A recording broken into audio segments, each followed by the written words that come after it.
안녕하십니까. 저는 국민합센터 위암센터에서 외과 수술을 담당하고 있는 윤홍만입니다.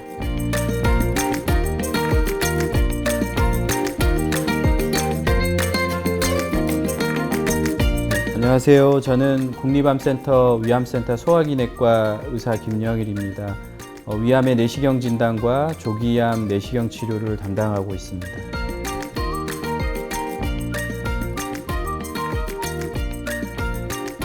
김 선생님, 오늘 저희가 이야기할 주제는 조기위암 내시경 시술과 수술로 완치 가능할까라는 부분입니다.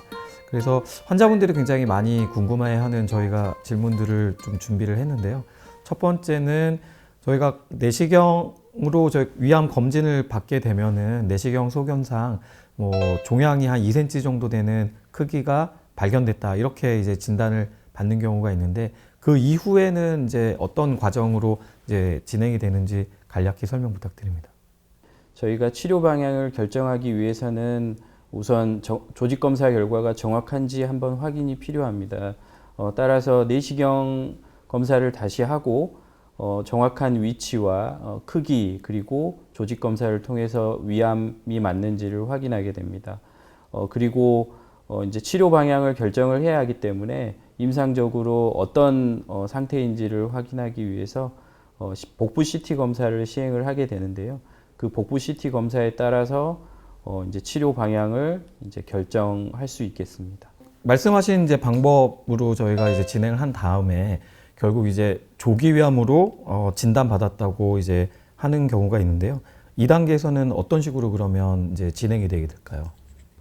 일단 내시경 검사에서 조기위암이다라고 하는 거는 덩어리가 크게 져 있지 않고 우리가 위 벽을 4개 층으로 나눌 수 있는데 점막하고 점막 하층에 국한된 경우를 말을 하는데, 이제 이런 경우에는 크게는 CT 검사에서 다른 장기의 원격 전이가 없다고 하면 일단 내시경 치료 또는 이제 수술 치료를 생각을 해볼 수가 있겠습니다. 그 조기위암으로 말씀하신 것처럼 이제 최종 진단이 되게 되면 저희가 내시경으로도 이제 치료가 가능하다고 하는데, 어떤 조건에서 가능한지 좀 간략하게 설명 부탁드립니다. 내시경 검사에서 대개는 한 2에서 3cm 사이 정도에 되는 조기위암을 대상으로 내시경 절제술을 고려할 수가 있고요. 그리고 조직 분화도를 저희가 따지는데, 분화도에 따라서 분화도 좋은 분화형 암과 분화도가 좋지 않은 미분화형 암으로 나눌 수가 있습니다.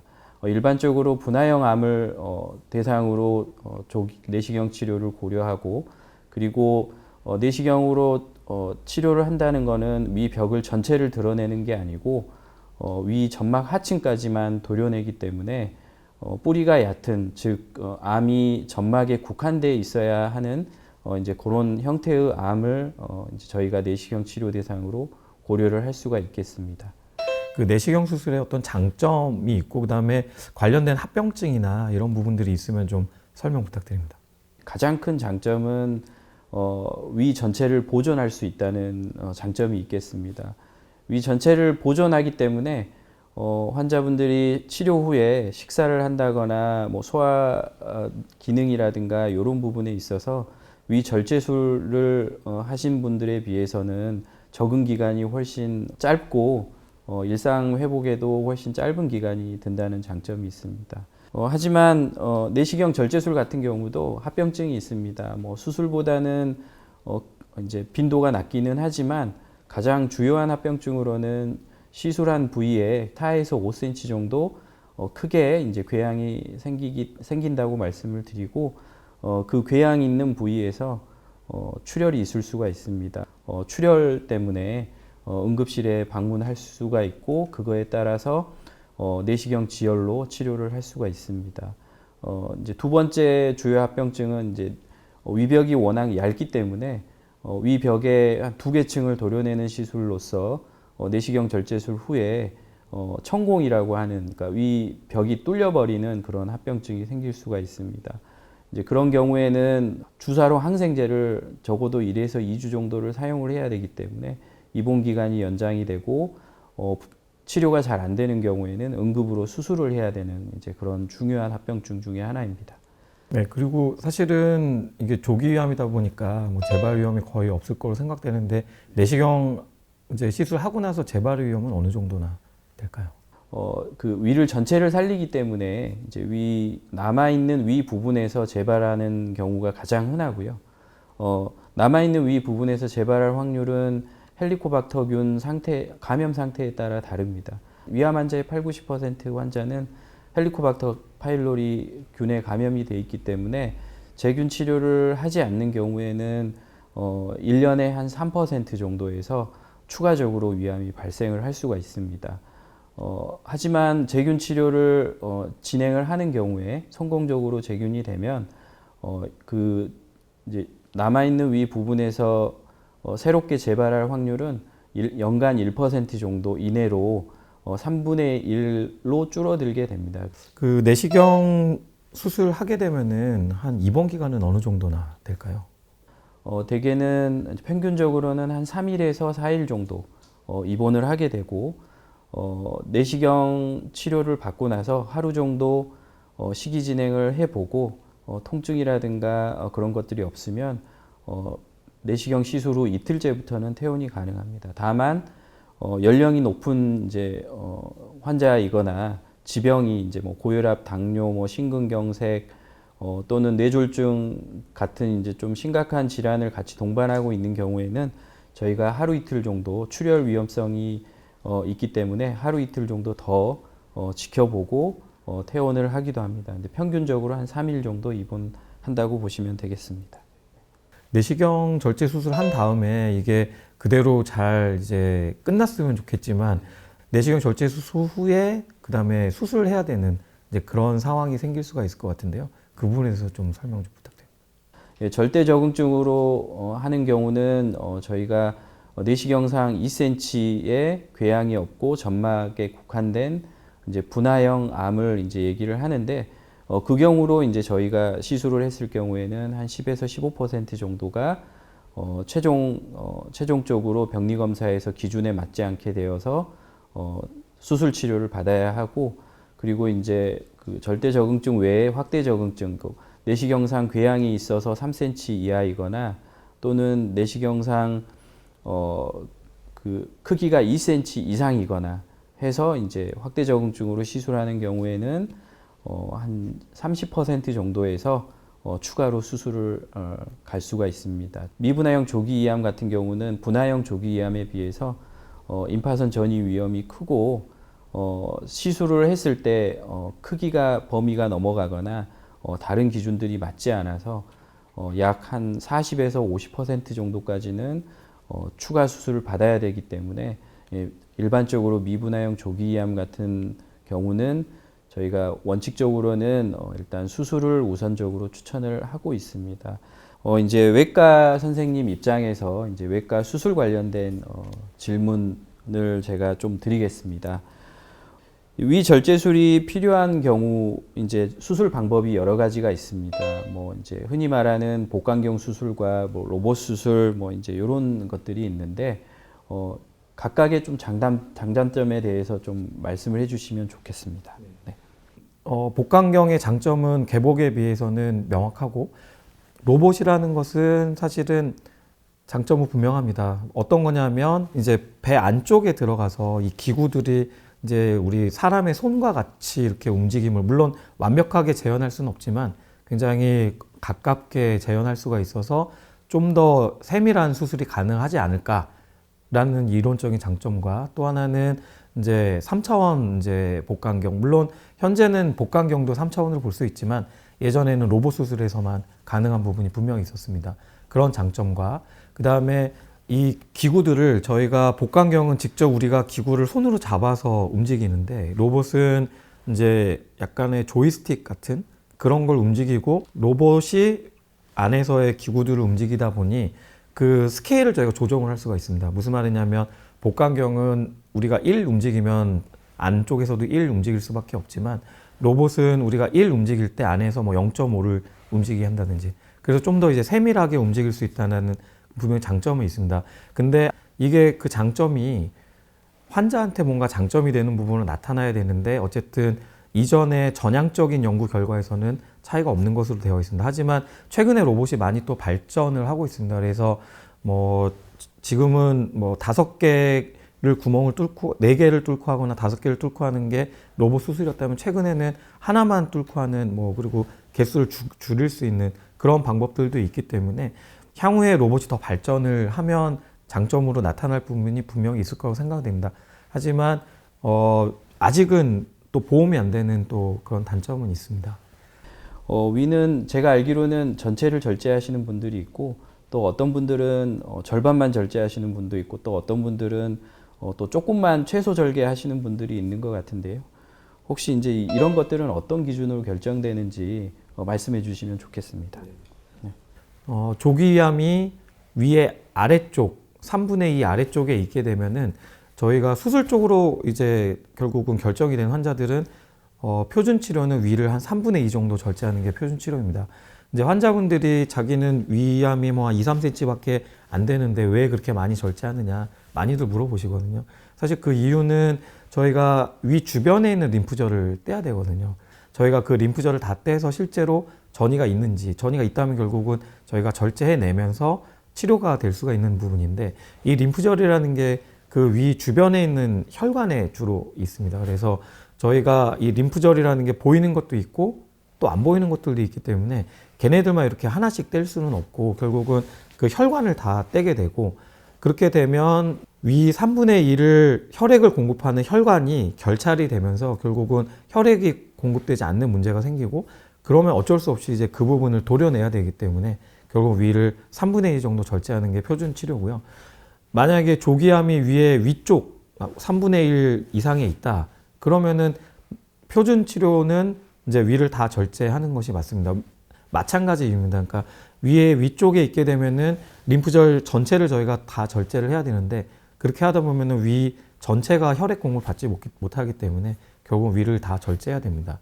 하지만 최근에는 말씀하신 것처럼 이제 그 기능을 보존하는 그런 수술들을 많이 하고 있습니다. 그래서 위쪽에 있는 경우에는 저희가 아래쪽에 있는 림프절은 이제 살릴 수 있다라는 그런 연구 결과들이 나와 있습니다. 그래서 위쪽만 이제 절제하는 수술을 할 수가 있고 또 위에 중간에 이제 병이 있게 되면은 위에 아래쪽과 그다음에 위에 위쪽 일부분을 이제 림프절을 절제를 안 해도 된다라는 연구 결과들이 있어서 중간만 이렇게 절제하는 그런 수술을 하기도 합니다. 그런 것들이 이제 다 현재는 표준 치료로 되어 있고 할 수 있는 부분입니다. 하지만 위를 다 절제한다고 해서 그 수술 자체가 잘못된 수술이다 그렇게 얘기는 할 수는 없는 상황입니다. 네. 저희가 이제 또 궁금한 거는 이제 위를 부분 절제하시는 분들은 위가 조금 남기 때문에 이제 음식 먹는데 조금 더 이제 편안할 것 같고 이제 위를 전체를 절제하는 경우에는 이제 위가 없기 때문에 과연 이제 이런 이제 입으로 섭취한 음식물들이 어떻게 소화가 되는지에 대해서 이제 전체 절제술을 받게 되는 환자들 같은 경우는 상당히 이제 관심이 많을 것 같은데요. 어떻게 소화가 되나요? 저는 이제 환자분들한테 항상 얘기하는 게 위의 역할을 이제 입에서 대신 하셔야 된다. 그렇게 꼭 설명을 드리거든요. 위에서 음식물을 잘게 부시는 것처럼 입에서 잘게 부셔서 넘기셔야 되고 그 다음에 위에서 음식물을 천천히 내려보내는 것처럼 그냥 빨리 드시면 안 되고 입에서 천천히 내려보내셔야 된다. 그리고 그렇게 해야지만 이게 식도통에서 바로 소장으로 내려간 그 음식물이 이제 흡수가 될 수가 있거든요. 그렇지 않으면 결국 이제 그냥 소장 거쳐서 대장으로 확 음식물이 내려가 버리는 그런 문제가 생길 수가 있습니다. 이게 위 절제술 후에 발생할 수 있는 여러 가지 이제 증상들이 발생을 하는데 그 중에 이제 덤핑 증후군이라고 하는 것들이 있더라고요. 혹시 이런 것이 뭔지 한번 설명을 해주시고 어떻게 예방하고 어떻게 관리를 할 수 있는지 설명해 주시면 좋겠습니다. 네.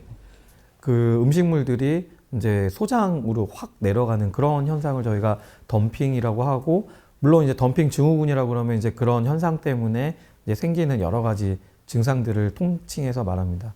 저희가 덤핑 증후군은 크게 이제 초기, 그러니까 식사하고 30분에서 1시간 이내, 그 다음에 후기, 90분에서 3시간 이내에 생기는 거를 이제 초기, 후기 이렇게 나눠서 저희가 얘기를 하고 있고 초기에는 주로 생길 수 있는 게 이제 복통이나 그다음에 뭐 식은땀 같은 게 생길 수도 있고 뭐 어지러움증 그다음에 저희가 심계항진이라고 해서 뭐 갑자기 본인이 심장이 뛰는 걸 느낀다든지 이제 그런 현상이 생길 수가 있고요. 후기 덤핑은 대개는 이제 저혈당과 관련된 증상이 많이 생깁니다. 그래서 갑자기 뭐 식은땀이 나고 어지러우면서 몸에 기운이 하나도 없고 그다음에 진짜 심할 경우에는 저혈당성 쇼크까지 올 수가 있기 때문에 항상 이제 환자분들한테는 이런 덤핑이 생길 수가 있으니 식사 부분을 항상 천천히 잘 이제 씹어서 하셔야 된다 설명은 드립니다. 하지만 이게 어느 정도 기간이 지나면 본인들의 식사량이 늘고 또 잊어버리시는 경우가 많습니다. 그래서 대개 한 1년쯤 되면 이게 덤핑이 좀 더 많이 생기는, 그러니까 이건 제 경험적인 부분인데 그런 경향이 생겨서 항상 이제 다시 한번 그 부분에 대해서 강조를 하고 있습니다. 네. 수술하고 나면 이제 삶의 질이 이제 초기에는 좀 떨어지는 것으로 알고 있습니다. 그 중에 가장 큰 게 이제 먹는 거와 연관된 것 같습니다. 환자나 환자 보호자들이 이제 그러니까 살이 빠지는 거를 좀 걱정을 하고 그래서 어떻게 어느 정도까지 가야 이게 정상 체중으로 돌아갈 수 있고 제대로 먹을 수 있는지에 대해서 좀 설명해 주실 수 있으세요? 네. 보통은 빠른 분들은 제 경험에 의하면 한 3개월 정도 지나면 거의 예전하고 비슷한 양을 드십니다. 물론 이제 위가 이제 남아 있을 경우에 그런 거고 위를 다 절제한 경우에는 그렇게까지는 안 되고요. 그리고 위가 남아 있다고 하더라도 좀 적응이 좀 잘 안 되시는 분들은 거의 1년 가까이 가야 이제 어느 정도 좀 수월하게 드실 수 있고 그리고 위를 다 절제한 경우는 물론 이제 식사를 예전하고 거의 비슷하게 드시는 경우도 있지만 뭐 제 경험에 의하면 한 8, 90% 정도까지 회복을 하시는 것 같습니다. 그리고 그게 회복하는 기간도 위를 좀 살려놓은 그런 분들보다는 좀 그 기간이 조금 더 소요가 되는 것 같습니다. 조기 위암이고 위 절제술까지 했는데 어떤 분들은 또 항암 치료를 또 받아야 되는 경우가 있는 걸로 알고 있습니다. 어떤 경우에 이제 필요한지 알 수 있을까요? 네. 저희가 이제 위를 절제하고 나면 결국은 병이 얼마나 깊이 들어갔는지, 그 다음에 주변에 림프절 전이가 실제 있는지 없는지 그 부분을 저희 병리과 선생님께서 굉장히 세밀하게 봐주십니다. 그러면은 결국 똑같이 1기로 나오면 이제 항암 치료는 필요 없습니다. 하지만 2기나 3기나 4기로 나오게 되면은 항암 치료가 이제 필요하게 됩니다. 그래서 저도 수술 동의서를 받을 때 그래서 갑자기 뭐 수술하고 나서 항암 치료해야 된다고 그러면 굉장히 당황스러울 수가 있기 때문에 그 부분을 꼭 말씀을 드립니다.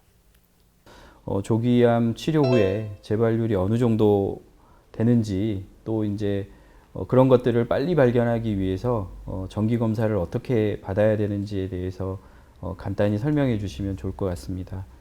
보통은 이제 1기로 진단이 최종됐다라고 하면 저희가 이제 이런 재발률 관련해서는 5년 생존율을 주로 얘기를 하는데 1기 A인 경우에는 최근에는 보고되기로는 5년 동안 재발 없이 그다음에 이제 사망 없이 재발 그런 게 생존할 확률은 거의 98%까지도 보고를 하고 있고요. 근데 1기 B인 경우에는 한 90%에서 95% 정도까지 보고를 하는 것 같습니다. 그리고 1년에 한 번 정도씩은 이제 내시경과 CT 검사를 해서 남아있는 위가 있다면 그 남아있는 위에 생기진 않는지, 그 다음에 주변에 이제 림프절 전이나 혹은 원격 전이가 생기진 않는지, 그렇게 이제 추적 관찰을 하는 것이 보통의 이제 저희가 재발을 보기 위해서 하는 검사들이 되겠습니다. 이제 저희 소화기내과에서 치료하는 이제 내시경 절제술 환자의 경우는 이제 수술 환자와 약간 좀 차이가 있습니다. 그러니까 위를 전체를 살리기 때문이고요. 그래서 첫 시술을 하고 나서 이제 추가 수술 없이 이제 근치 절제 판정을 받은 경우에는 저희가 6개월 간격으로 적어도 2년에서 3년 정도 내시경 검사를 하게 되고 1년에 한 번씩은 CT 검사를 통해서 혹시 바깥쪽에 주변 림프절이 이제 커지는지 안 커지는지를 확인을 하게 됩니다. 5년이 지난 후에도 1년에 한 번씩은 계속 내시경 추적 검사를 하게 됩니다. 근데 아직까지 몇 년간을 이제 1년에 한 번씩 해야 되는지에 대해서는 연구나 지침이 없고 이제 경험상 한 10년 넘어서도 이제 위암이 재발하는 환자들이 있기 때문에 현재까지는 1년에 한 번씩 내시경을 꼭 하고 있는 상황입니다. 김영 선생님, 지금까지 저희 굉장히 많은 이제 주제에 대해서 얘기를 하고, 그다음에 많은 부분을 저희 환자분들의 어떤 궁금증을 좀 풀어드린 것 같긴 한데, 마지막으로 환자분들께 좀 말씀해 주실 부분이 있으면 부탁드립니다. 이제 소화기내과 의사 입장에서는 우리 환자분들이 만 40세 이상 성인이면 이제 2년 간격의 내시경 검진을 잘 받으셨으면 좋겠고, 이제 암이 만약에 이제 발견이 되었을 때 이제 병원에 가셔서 잘 상담하셔가지고 좋은 이제 위암으로 인해서 이제 고통받지 않으셨으면 좋겠습니다. 네, 감사합니다. 수술과 관련돼서는 계속 이 어떤 기술적인 부분이나 그다음에 어떤 기구나 이런 것들이 계속 발전을 하고 있는 상황이고, 걱정하시는 부분들은 주로 이제 합병증이나 뭐 사망률 같은, 그리고 삶의 질이 좀 이제 나빠지는 이제 그런 부분들일 텐데, 그런 부분들이 굉장히 많은 발전으로 인해서 좋아지고 있다. 그리고 이미 많이 좋아졌다라는 부분을 말씀드리고 싶고요. 조기위암 결국은 저희 내시경이나 수술로서 완치가 가능하겠죠, 선생님? 조기위암으로 발견돼서 이제 완치가 가능하다고 생각하고 있습니다. 지금까지 저는 구미암센터 위암센터 외과의사 윤홍만이었습니다. 네, 저는 소화기내과 김영일이었습니다. 감사합니다.